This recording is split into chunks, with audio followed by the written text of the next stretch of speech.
Hi everyone, it's QuickyBaby and welcome back to World of Tanks, and today's video is going to be all about some possible upcoming super test changes for some of possibly the most exciting tanks in the game, i.e. the ones that you can get for bonds. Now bonds, that special currency that you get as a reward for participating in Wargaming's events, or alternatively for just grinding your top tier tanks. You go into the bond store, you look for those exciting vehicles, and yeah, you're granted with the FV215B, a vehicle which no one really has any interest in, two ex-retired Clan Wars reward vehicles, the 121B and the M60, that are very lackluster, and vehicles as well like the Kreslavskiy and the IS-5. 10,000 bonds a pop, and when you play them, you'd probably wish that you were playing just regular premium vehicles that you could either got for gold, with money, or that you could have grinded in some kind of mission marathon. Well, good news for all of you out there, and that is because there are going to be substantial buffs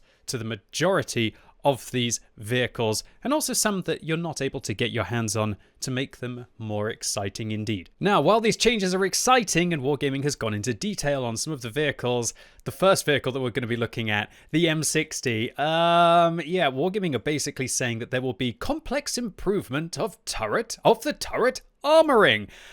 Great, that tells us a lot. Unfortunately, there's no armor model they provided. They're not telling us how they're changing the turret, so all I can do is theorycraft. So the M60, a vehicle which is kind of like a hybrid of the M48A5 pattern and the Leopard. It's like a Leopard that occasionally won't get penetrated by high explosive rounds, but it's got worse camo. I'd say now with the Leopard's gun being buffed, it has a worse gun, and more importantly, it has a horrible kind of machine gun weak point on top of the tank.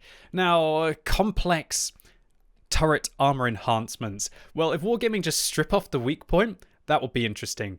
But will it still be an M60 if they do that, or will it just be a different kind of M48? Not sure. I think the weak point will probably remain, but I do expect that they're going to buff the turret armor to the left and to the right. And the idea, I believe, will be that this will be a tank that can kind of go hull down, and while it will have a weak point, if your enemies are able to hit it, they might increase some of the thickness to the left and to the right, and they're basically going to, in my opinion, the only option here is that they can make the weak point a little less vulnerable, so that it's not just this big super easy thing to hit, that even some of the more devastating high explosive rounds in the game are going to be able to go through as well.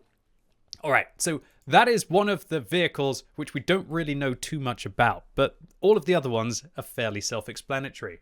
Alright, now we're moving on to the 121B. The 121B is an interesting vehicle because since they buffed the 121, it's been in a really bad situation. As it stands, if we compare the 121B to the Tech Tree 121, it's just got worse DPM, it's got worse alpha damage, it does have better gun handling, but it has substantially worse armor now than the 121. It's even slower forwards, limited to 50 instead of 56, and really the saving grace of the vehicle is that it does have 420 meters view range, which means that you don't have to use coated optics on this tank at all. Instead, you can use vents or even something else. The thing that really holds this tank back for me is the gun handling. It just doesn't feel like it's a tier 10 medium tank when it only has 390 alpha damage, and outside of spamming 350 millimeters of gold penetration, it's definitely not the most fun vehicle to play. So what do Wargaming have planned for the 121B? Well, firstly, they're changing the reload time of its 105mm gun from 8.7 seconds to reload to 8.6. That is a massive buff, meaning that the tank's raw damage per minute will go from 2,689, as we can see here, currently in the game, up to 2,909. This means that the vehicle will be on par with the Object 140, clearly intended, and the T62A, catapulting it up the list ahead of vehicles like the Centurion Action 10, the 121, the CS63, as a new high DPM medium vehicle. In addition, they're also increasing the maximum forward speed of the vehicle to 55, so now it's only 1 kilometer an hour slower than the 121, and they're also buffing the reverse speed of the vehicle. And remember, everything is going on the super test and it is subject to change. All of these changes may or may not happen, but they're buffing the reverse speed to 25. That will be absolutely awesome. I can tell you, it'll make this thing very nimble indeed, able to pull back behind a ridgeline. And if you were to put a turbo on this tank, that would probably mean that the reverse speed would be up to 28 kilometers an hour on this vehicle. You can kind of outpace quite a significant number of vehicles backwards rather than how they can go forwards. In addition to this, Wargaming are also going to enhance the turret and the upper front plate armor. Now, all in all, this sounds like it's going to be a little bit too much for this tank because it's quite close to the 121, which was all just recently buffed. If they change this tank to having better DPM, to having the better speed, and if they improve the armor, then it's probably going to have the better armor as well with the 420 meters view range. I would be, basically, I think this is dubious at best, and I would be surprised if the statistics of this buff to the 121B were not nerfed significantly before they reach the live server, so to say. On the other hand, if these changes do happen, that 121B is going to be a hot pick. My question is how does it really differ to something like the Object 140, apart from the gun depression on the Soviet vehicle? All right, so now let's move on to the KV4 Krslovsky. This thing is an absolute slug of a tank to play, and everyone who has played it will know it's pretty much a one-trick pony kind of tank, and that is, it can side-scrape all right, but apart from that, it's truly tragic. And even if you do end up side-scraping in this Kreslavskiy, the turret armor as it stands is not exactly the best. They're able to just go through your mantlet or even hit to the left or the right. Yeah, this is probably one of my least enjoyable tier 8 premium tanks to play. And the idea that I spent so many bonds on this, 10,000 bonds, yeah, it hurts me. When we compare it to the buffed KV4, which just now has really good damage per minute, better aim time, better accuracy, albeit one less degree of gun depression, worse reverse speed, does have the better armor, it frankly is just the better tank, and that's unusual when the premium vehicle is way behind the tech tree variant, right? So what do Wargaming have planned for the KV4 Krslovsky? Well, firstly, they're going to change the dispersion on hull, movement and traverse from 0.21 to 0.14. Wow, that'll be really nice. That means that this is going to actually have way better dispersion than the KV4 and will allow you to be more dynamic with your shots. The engine power is also going to increase by 150 horsepower, meaning that your power to weight of this vehicle will now kind of be more like a slower medium or at least a faster heavy. And also the vehicle is going to be able to go at 40 kilometers an hour forwards. Wow, isn't this a very heavy tank? As far as I can remember, this thing weighs, yes, 92 tons. I can tell you, this thing able to go at 40 kilometers an hour and weighing 92 tons and having that kind of a power to weight ratio as well as thick armor at the front of the vehicle, this thing could be absolutely devastating with regards to the ramming damage that it can deal, where it can brush aside those lower tier tanks and even take advantage of some of the lighter heavies of equal tier and even higher tier. In addition to this, Wargaming are thinking about improving the hit points by 200, and they're also improving the turret front part armor enhancement along with sides of the gun mantlet. Wow, the KV4 Krslovsky will be a force to be reckoned with that kind of close quarters combat, fighting. It's very interesting, however, that Wargaming aren't changing the damage per minute of the vehicle, however, because let's be honest, the damage per minute is rather lackluster at 1,700, especially compared to the KV4, which has that 2,133 now. I don't think it needs the rate of fire buff. I like the idea that this thing is going to become a super heavy because it really doesn't feel that way. And it's nice to make it be a super heavy without just giving it the damage per minute as well. Whether this thing's going to be outrageously overpowered if they do this, yeah, I don't think so. It's still going to have those weaknesses on the hull. It's still going to have the weaknesses with regards to how the gun handles. I just think it'll be in a much better position. All right, now a vehicle which I don't have the pleasure of having because it's currently, at least, available only inside Clan Wars Reward, inside as a Clan Wars Reward tank, right? Maybe Wargaming are going to spruce up the Bond shop in the future. I don't know. Maybe they're adjusting the statistics of the Chieftain T95 because they want to put it in the Bond store. I have no idea. How is there a little bug on my hand? Get off. Where did you come from? Okay, whatever. Looks like I'm got some kind of weird scent on me. I digress. Let's move on. Clan Wars Reward players, they probably have weird scents on them as well. I remember when I was on the map for 6 months that I was probably quite sweaty. Where is this going? Back on target, QuickyBabs. All right, Chieftain T95. Not a vehicle that I have. Maybe Wargaming are going to spruce up the Bond store. is it going to be worth getting if they change the statistics as they are? And I expect, as it's a tier 8 premium, that Wargaming are going to charge at least 10,000 bonds for this, just like they did for the KV4 Krslovsky and so on and so forth. Okay, so Chieftain. Dispersion buffs, nice. Turret traverse dispersion buffs, very nice. That will give it pretty good gun handling, and it'll start to feel more like a higher tier medium tank than that classic tier 8. That is the equivalent, by the way, of just it having vertical stabilizers or more. That is almost the equivalent of putting bond vertical stabilizers on the Chieftain with regards to how the vehicle has buffed, as to how it's going to perform compared to now. So that kind of a buff is very significant. A lot of people don't look at these dispersion buffs as being that significant at all, but trust me, they are. It's kind of like the equivalent of playing a tank with vertical stabilizers rather than without. Or, at least in its buffed form, you can play it as if you had vert stabs, even if you don't want to use them and you want to use a different piece of equipment. Wargaming are also going to buff the damage per minute of the vehicle from 1,734 up to 1,920, which is a decent amount. The view range up to 400 meters, which means that if you have a very good crew, and this will be a premium vehicle or a reward vehicle, so you can use your top tier British medium crew on here. You're probably going to have situational awareness, recon, that kind of stuff. So that means that if you use a premium consumable on this vehicle as well, that you're probably going to be able to drop coated optics and use vents instead because of that view range buff to the vehicle. They're also going to increase the engine power up to 17 horsepower per ton, which would be very nice indeed. All in all, really what these changes mean is that you've kind of got the equivalent of 2 extra equipment slots on this tank worth of performance.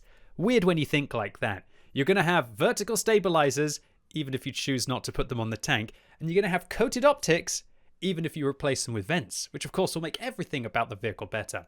This will be a significant buff to the tank, a lot like with the STA2 recently. So with these changes, do I think that this thing is suddenly going to become the best premium British medium tank at tier 8? Woof. Not exactly with a 50mm weak point on top of the tank. But apart from that, it is looking pretty solid. Next up, let's look at the IS-5, a vehicle which should be popular because it's Soviet and it's heavy, but it's just not quite seeming that the statistics make it in the meta now, and everything else is kind of power crept to the IS-5. So what do Wargaming have planned to spruce this thing up? Well, they're going to improve the dispersion on moving and turning the tank from 0.24 to 0.2. Again, the equivalent of having vertical stabilizers next patch. And also when you turn the turret from 0.16 to 0.1. Ooh, that's a huge buff. And it will really help out this vehicle considering that it has bad aim time at 3.2 seconds for a 390 alpha damage gun. And so by improving those dispersion values, that means the vehicle will never get incredibly inaccurate and will be able to snap faster. Also, and this is a very bold change, Wargaming are planning on changing the gun depression from 5 degrees to 7 degrees on this tank. Now that will revolutionize the way that you can play this tank, because all IS-5 drivers out there will know one of the issues with the vehicle is that when you don't quite manage to use that gun depression on the ridgeline, enemies are still going to be able to go through your upper hull, especially if they're loading heat. However, this is what 5 degrees of gun depression looks like on the tank, so I presume that 7 degrees is going to look a bit more like this. If you're able to achieve that, you are going to be apocalyptically strong. On a ridgeline, if of course you manage to hide that lower plate, it will make this thing so much more flexible. And also, if you use the 7 degrees of gun depression when you're angling the vehicle towards the side, it's going to change the armor from being a nice easy pen to being a little bit more tricky. It will all in all be a huge buff to an already strong vehicle, which has very nice side armor all the way down it, which can't be overmatched from all of these angles. Yeah, I think this one could become incredibly good.